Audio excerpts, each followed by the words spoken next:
Well, welcome to what is definitely the penultimate message in this vision series. I know it was originally meant to be 3 weeks, and it is now 6. But this is definitely, the last one's definitely next week. Honestly, it is. It is. I know it is now. Are you sure? I am sure. However, I'm open to change that if need be. But yes, I am sure. So next week will be the last one. For those who haven't managed to keep up, they are all available on YouTube. And I am going to try and make sure that there's DVDs available once they're all complete. So that for those who haven't been able to get YouTube, for those who don't have the internet, you can watch the whole Vision series. And I'm going to try and put it in a booklet as well for people who prefer to read things. And I'll also try and do like a highlights sheet with all the main points on. So that's just to make sure that we're all on the same page going forward with this. We've looked over our purpose, our activities, our training, and today we're going to focus on some structural issues, which, as I prayed, I find it hard to get excited about the structural stuff. But you know what? It is important that we work out, that we're able to have the structure going ahead to contain what it is God wants to do. You know, Jesus said in Luke 14, verses 25 to 33, if anyone comes to me and does not hate his own father and mother and wife and children and brothers and sisters, yes, even his own life, he cannot be my disciple. There's a whole different message there. Whoever does not bear his own cross and come after me cannot be my disciple. For which of you, desiring to build a tower, does not first sit down and count the cost, whether he has enough to complete it? Otherwise, when he has laid a foundation and is not able to finish, all who see him begin to mock him, saying, this man began to build and was not able to finish. Or what king, going out to encounter another king in war, will not sit down first and deliberate whether he is able with 10,000 to meet him who comes against him with 20,000? And if not, while the other is a great way off, he sends a delegation, asks for terms of peace. So therefore, any one of you who does not renounce all that he has cannot be my disciple. Now, Jesus is talking very specifically here about the cost of discipleship, that before you choose to follow him, look ahead, because this is going to cost you everything you have. You don't hear that very often in gospel messages, but it is true. Following Jesus, it means we give him everything we are, everything we want to be. We give him our future, we give him everything. You're either completely in or don't be in, he's saying. Discipleship has a cost. But we're not talking about that this morning. But as we're looking at vision, that is important to remember. You know, nothing that we do together as we go forward for God, I mean, there's always a cost, a personal cost to us. It always means that we're going to end up doing something we maybe would rather not do, or end up not doing something we would rather do. There's always a cost when it comes to moving forward in God. But that's not the reason I read that out. Jesus is also giving us some very practical advice. Who builds a tower without saying, well, how much is that tower going to cost? Or who as a king in a war doesn't go, well, looking ahead, can we win this? Can we actually do this? And if not, if we can't win, what's the best way to make sure we have peace so we don't have to go to war? Planning ahead, getting systems and structures in place sometimes doesn't seem very spiritually minded, but it actually is just good sense. Yes, we've got to apply faith. You know, when we built the extension here, we knew how much it would cost. And then it ended up costing more. Because of, well, a whole host of things, including, you know, a worldwide pandemic that sent the cost of building through the roof. So we knew faith had to come in, and we knew how we had to make up the difference, but we didn't start blindly. We first said, okay, how much is this going to cost? The original plan was to do that room at the same time. But we knew we didn't have what it took, so why would we start it and only half finish it? And I think the same is true when it comes to the structural side of church. So we're going to start with something today that's become, certainly over the coming year, a really important thing for me to really dig into. And it's called chain of command. Going back to our Navy metaphor that we've had throughout this entire series, the Navy may have many fleets, it may have many ships, it may have many captains and commanders, but we all serve one king. One king. But ultimately, a captain is responsible for their vessel. They're not responsible for somebody else's, they're responsible for theirs. And as a result, the captain must lead and must be followed. Yes, he must listen to the people around him. His officers in the days of, the older Navy, of sail-powered ships, a captain would have been a fool if he didn't listen to his sailing master. Because the captain knew where he wanted to go, but the sailing master knew how to navigate the winds and the waves to get there. So the captain would be a fool to not listen to the good advice. But at the same time, there must never be any doubt as to who the captain is.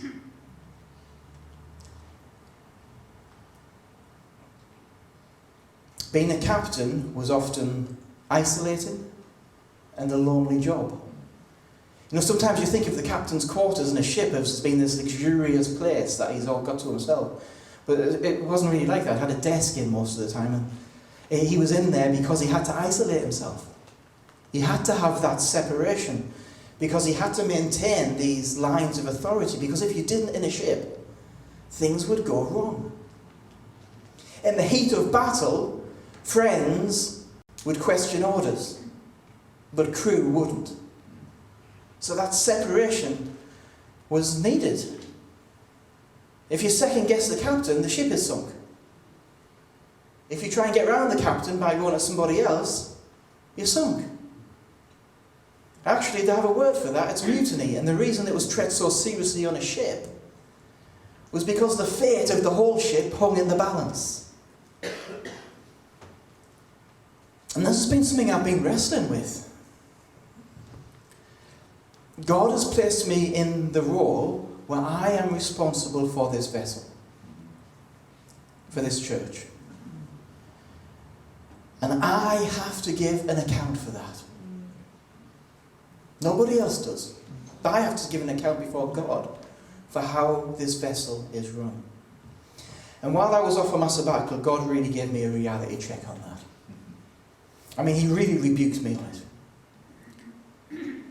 My leadership style for these past 7 years has not really been me.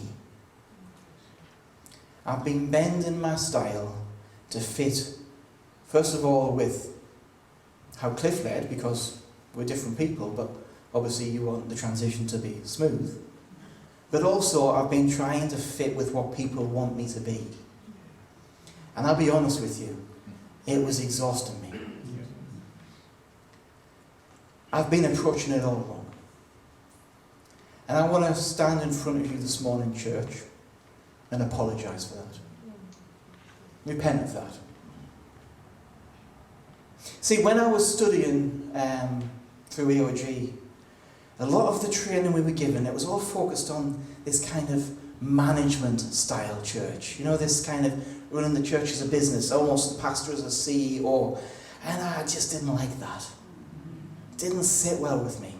So I kind of kicked against it a bit. And I still stand by that. We are not a business, even though sometimes we have to do things a business does. We are a community. We're a family. But what it's meant is I've tried to lead the way I see us as a family, and it's not worked. Yes, we are a community. Yes, we're a family. But when God rebuked me, He said, you've been kicking so hard against business, you've missed the most important part of what we are. We are an army. Amen. And you lead an army differently to how you lead a family. And I've been trying so hard to be everybody's friend instead of being your leader. And look, I know you don't need another friend. You've got plenty. What you do need is a leader. Amen. And I've been going out of my way to try and keep everybody happy. And you know what? It's not possible. You can't do it. I've had so many times that I've got things wrong. And I hope you understand my heart on this. It's not easy to stand up in front of you all and say, I've got it wrong. I've had so many conversations with people after meetings or before meetings, you know, those quick 5 minutes, or while I've been distracted and thinking about something else where I've agreed to something off the cuff and then forgotten I've agreed to it. That's bad. That's not good.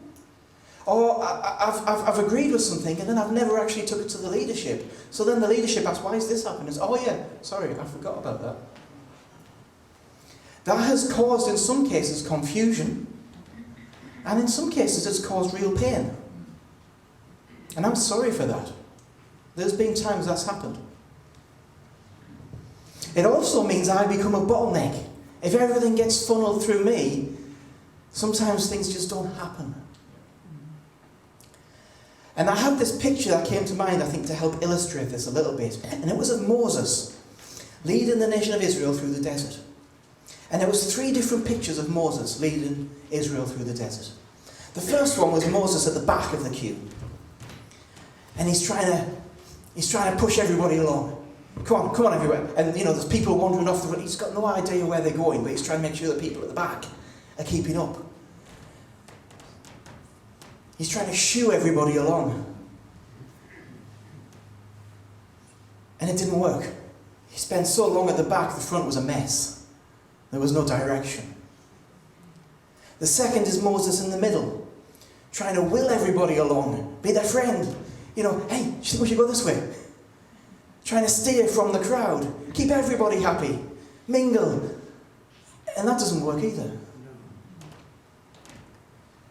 The last was Moses at the front, looking ahead to the cloud, looking ahead to the future and saying, this way. The trouble is with looking ahead to the cloud and saying this way, if you have no idea who's behind you. But it's the only effective way to move forward. These little things have led to me having way too much involvement with some areas of things instead of focusing on the bigger picture. And I was thinking of a visual way to express this. And I'm going to say something that you've all seen. Me running to the back on a Sunday to try and get involved with the sound desk. That's just a visual example of something that happened everywhere in church, I think. Instead of letting the people that have been appointed to do it, do it. I say used to because it needs to stop. If I do that again, you have permission to trip me up. We'll do that. I can't lead by little chats. I don't want to get caught on the hop anymore. I can't lead by that way of just trying to have little conversations with lots of people and agreeing to things and then forgetting where we're going. So it needs to stop. And it needs to change from now.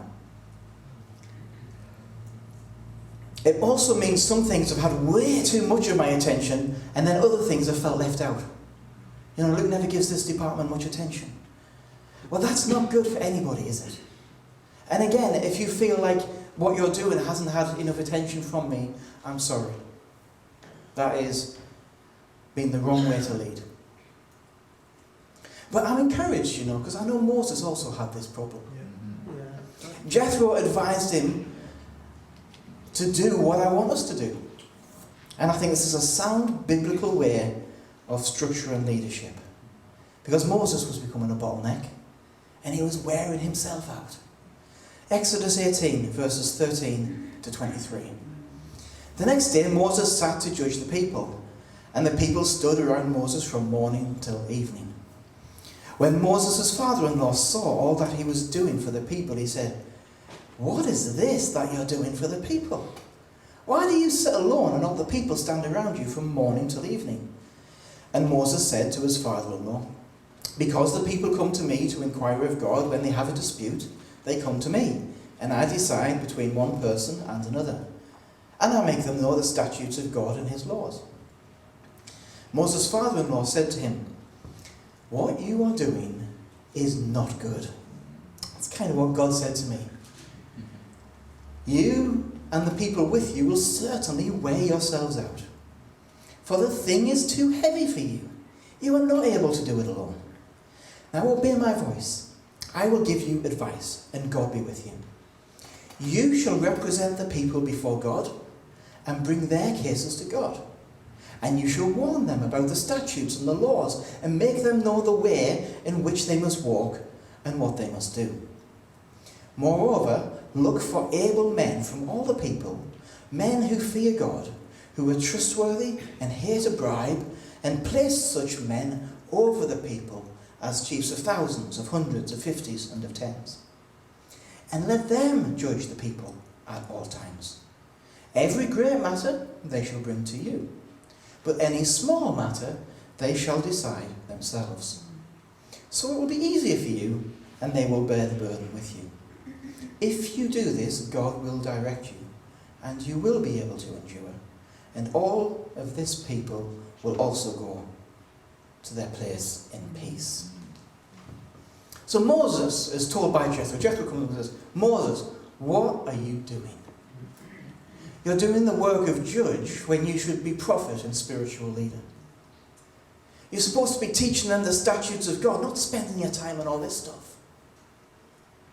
We must establish a proper chain of command. It's vital on a ship.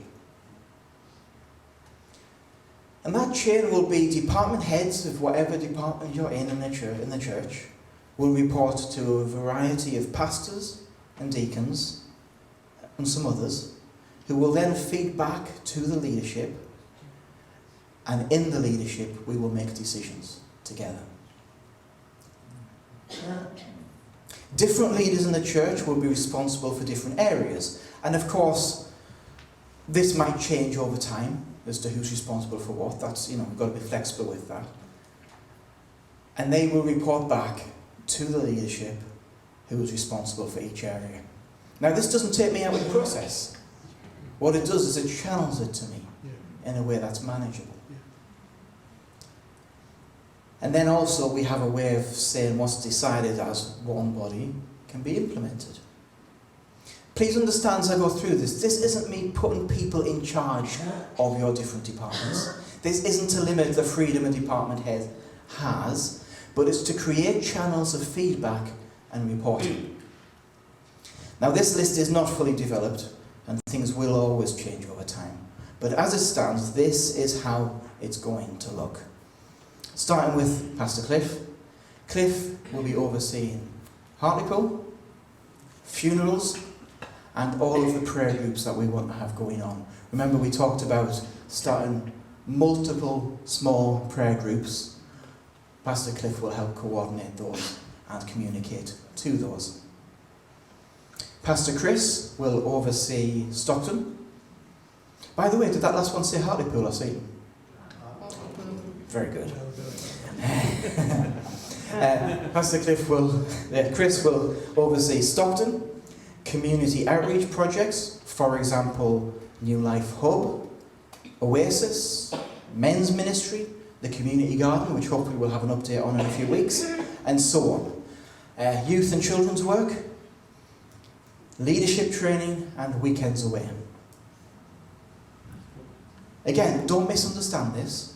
Chris is not running these. He might even be directly involved in these. He's the reporting and communication channel on these, and will decide on some small issues, just like Moses was as well. He will be the voice of these areas within the leadership meeting. Alan Coyle will oversee SSE, and that list will get longer at some point. Paul Whittingham will oversee the connection to the family centre. He will help Chris with the community outreach side. Finance, legal, health and safety, that's all Paul. Jill Coyle oversees the life group logistics. Jill Shields is going to oversee new people's structure and help us build that. It might mean Jill long term is running that, but she's certainly helping us establish it. Or temporarily oversee the tech team at the back there, whilst looking to train someone to take that role on. Jill is a builder, yes, but doesn't always see herself as a sustainer. So the aim is to build somebody up within the tech team who can take that role on. But in the meantime, it's Jill. Terry Trotter is chair of the deacons, and he will represent the diaconate in discussions with the leadership. He will also look after partnership coordination. Did I just say partnership? I did. We'll come back to that. Our deacons, just so you're all aware, are the people who we go to over practical issues within the church, buildings and stewarding and so on. Our deacons are Terry Trotter, Liz Paul, Ian Cornforth, Jill Coyle and Emma Morn. And that team is what's established at the moment. I would like to see a bigger diaconate as we go forward. Dave Shields, I don't know if I've told him about this, is looking after and overseeing the care force, missions as well. But also, I've added one there, Dave, is spiritual health. Because I think it's so closely tied with the care force. But it doesn't have to stay with you if you don't want it. Now remember, for all of these, this isn't me putting somebody in charge of them. This is about channeling things to the leadership. There's many other areas within the life of the church, such as the worship team. Oh, I've missed one. Thank you. I missed one. Amelia, who's kind of been my point of contact with a lot of Celebrate, along with Barbara. We'll see this expand to looking at the other women's ministries, such as the Ladies' Brunch. And again, it's a channeling thing. It's not, you must listen to Amelia, although you should, because I've found that's always good advice for me.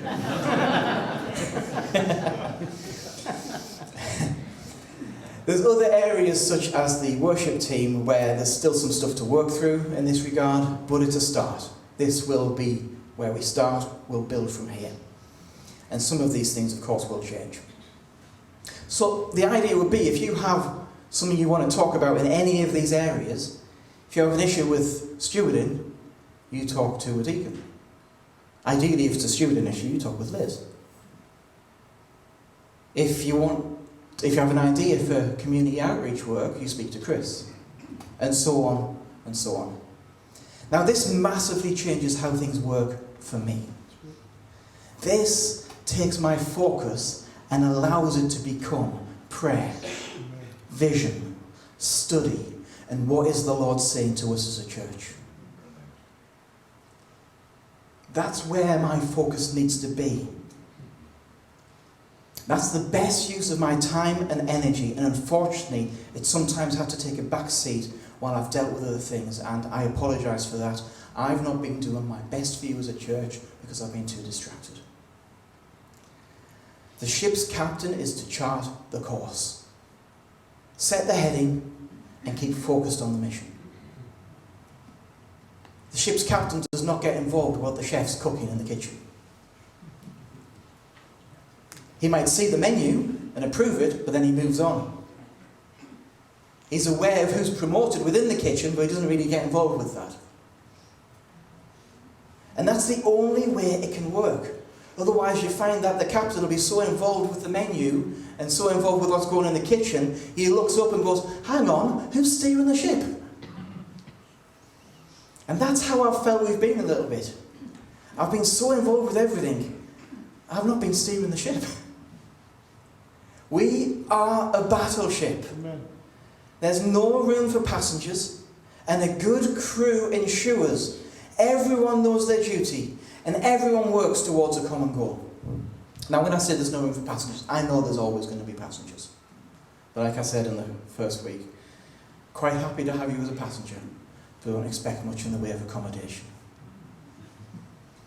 Often in church we hear something that I've heard referred to as the 80-20 rule.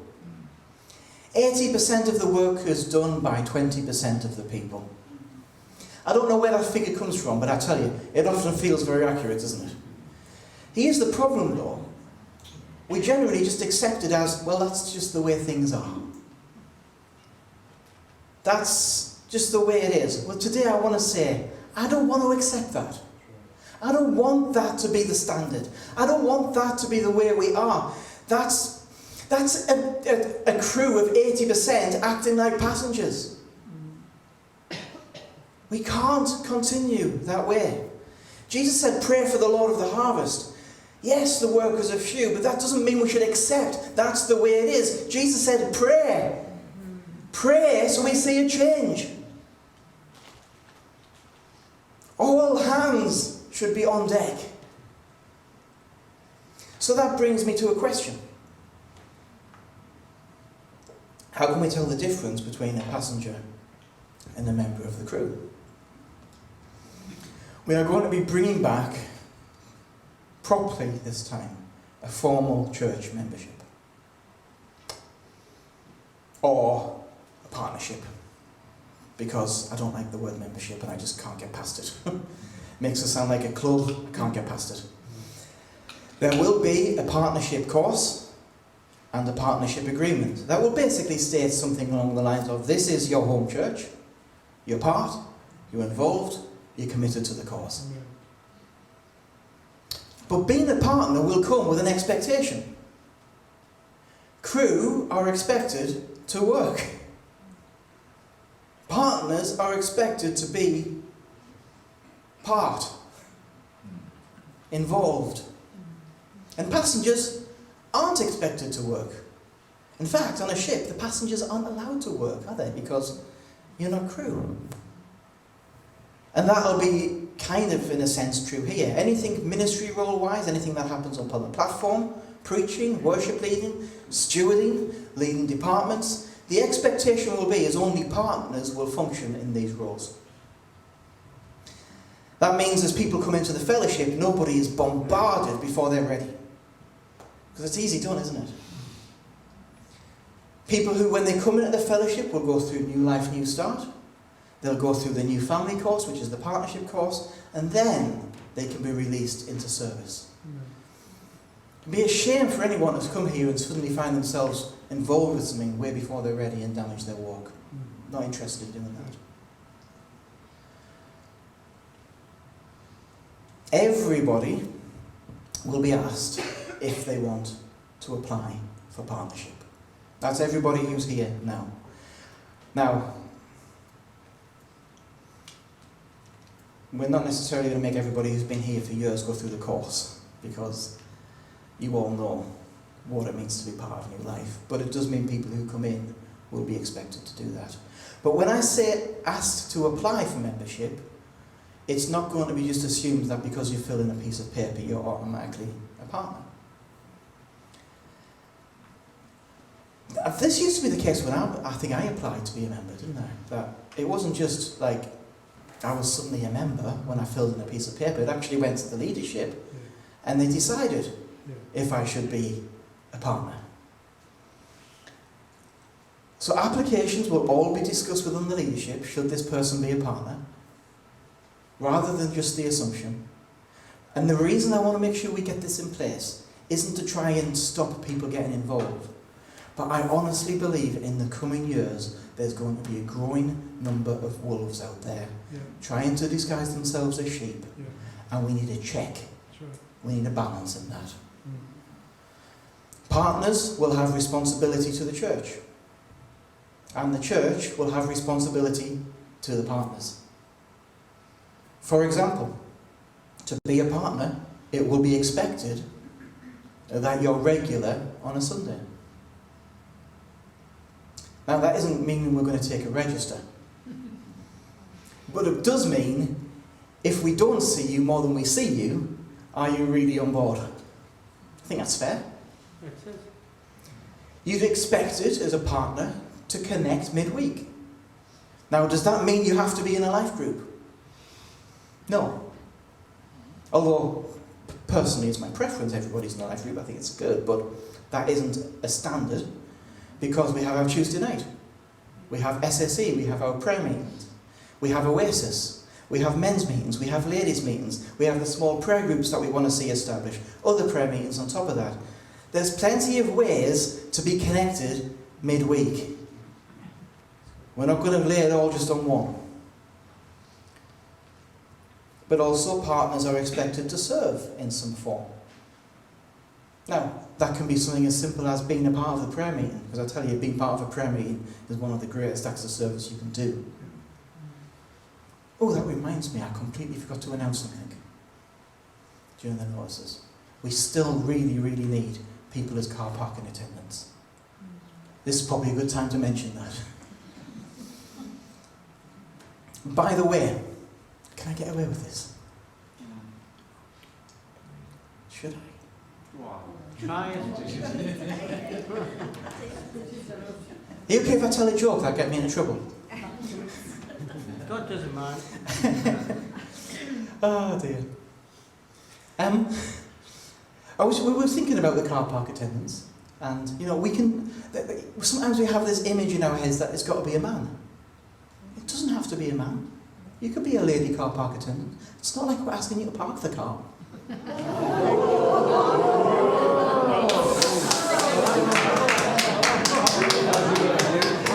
I'm sorry. Don't go outside and they'll be waiting for Just you. lost half your parking now. No, but seriously, it doesn't have to be a guy. It doesn't have to be a guy. We have this picture because it's always been guys. It doesn't have to be a guy.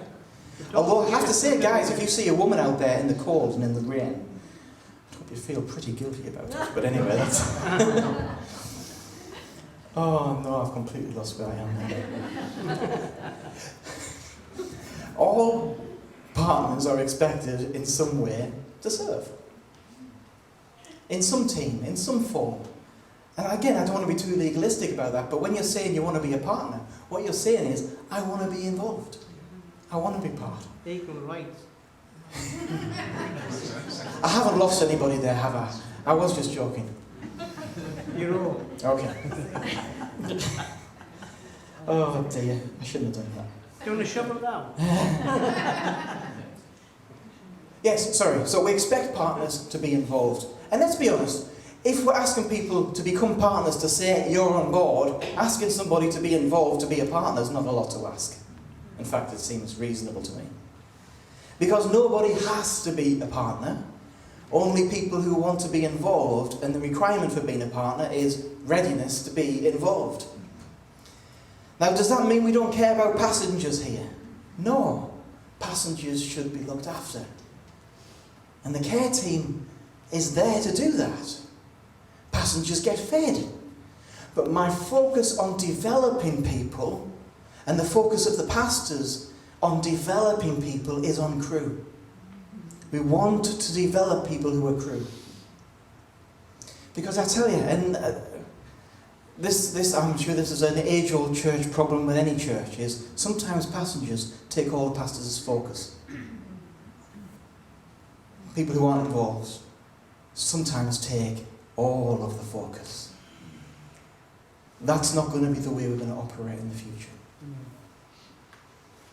I'm also aware that there's some who connect with us regularly online, but don't live anywhere near us.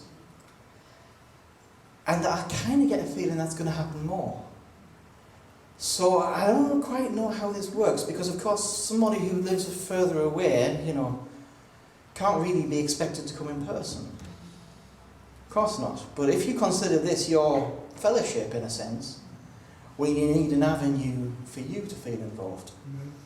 And so some sort of long-distance online membership, maybe so partnership, is something we need to look at. But I have no idea how that's going to work. But I do get a feeling it is going to be important in the future. So if you're watching and you consider, regularly that this is the church you seem to get the most from and you hear a lot, but you can't come in person, then I understand that. And we want to find a way for you to feel more included. We'll work on that. Because we value those who can't come here in person too. And it could be for a number of reasons. I know Dave Stamp can't come in person at the moment. I know Dina for a long time couldn't come in person. But doesn't mean we value you any less, Dina, does it? In fact, it's so good to see you, Dina. Sorry, that's too much attention, isn't it?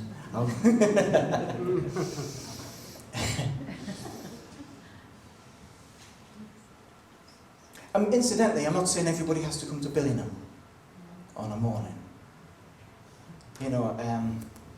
You can be part of Stockton or Hartlepool and still be just as part of New Life as people who come here. So certainly, when we're talking, again, we'll hit this next week, as we develop more places, that's going to become more important. Warships are not designed for passengers. And for a crew to be a good crew, then we do need all hands on deck. Because I don't want us to treat this mission casually. I want us as a church to say we can set course for full speed ahead. But we can only have full speed ahead if we have an efficiently working crew. Because we've got a job to do, church. We have a world to reach for our King. We have a rescue mission that we need to urgently take part in. You know, Dave Shields sent me an example. Hold on one second. Let's see if I can find it. There we go. The great story of an American Coast Guard who was sent out to a hurricane to rescue a ship that was breaking up just off the coast. The captain told his men to prepare to go out to sea. And one sailor replied, "But Captain, we may never come back." The captain says, "Son, you don't have to come back. You have to go out." God is calling us to serve him in a hostile and dangerous world. But I tell you, if we don't go out, if we don't get ourselves out there, despite the danger, despite the cost, then there's people who will perish. Yeah. We have been given, can you think about it, the Great Commission that's been given to us all is the most important thing that we could ever be involved with, because we're talking about eternity for people. Here's your challenge this morning. To be crew, we're asking people not just to join so your name's on a list. Not interested in that. That's why we've not really had a partnership in the past. I don't care about keeping a list of names. But what I do care about is getting a crew on board who are ready to say, let's head into the danger. Let's head into the storm, so that some might be rescued. I realise this structure might seem a little confining, that there's a lot of rules almost in there. I get that. I think the leadership had a bit of a similar reaction of like, "Ooh, are you sure?" But I think this is important. Amen. I think this is important. Structure is never comfortable to add, but it will allow us to keep things functioning well as we move forward. And church, we've got to move forward. I'm not content for this church to exist just because it's existed before and we'd like it to continue to exist. There's no purpose in that. There's no point in just being here so that we're here. The point is to move forward in God. Amen. The point is to reach people. The point is there's a world out there that's dying. And it's getting more and more crazy, it seems, every year. Man, there's things you see on the news now. And 10 years ago, you'd have thought it was a comedy. You'd have thought it was just, it's like nobody could have thought of some of the stuff we see nowadays. It's not going to get any better